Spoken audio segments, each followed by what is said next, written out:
This short video tutorial will demonstrate how to customize the menu palette. Let's create a base recording.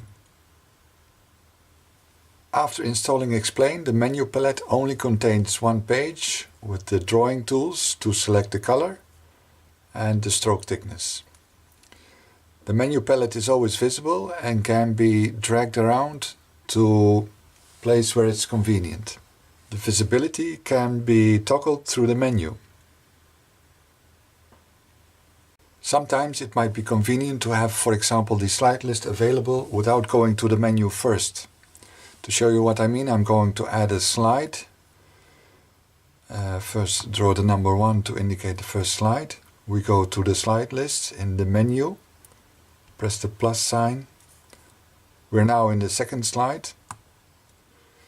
To switch back to the first slide, we'll have to do the same way.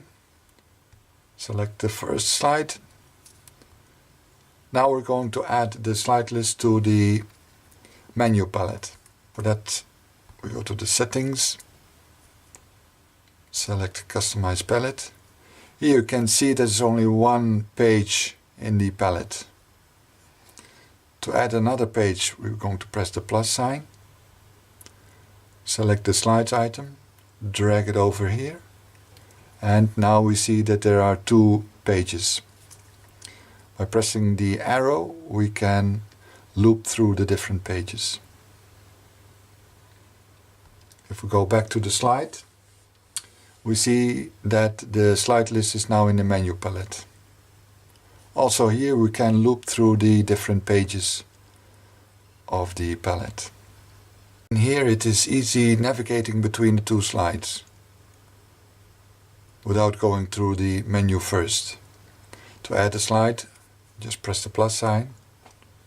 Of course, you can also delete a page from the palette. Simply drag the slide item away from the list, and we see that there's only one page left. Here we see that the menu palette has only one page because the arrow disappeared.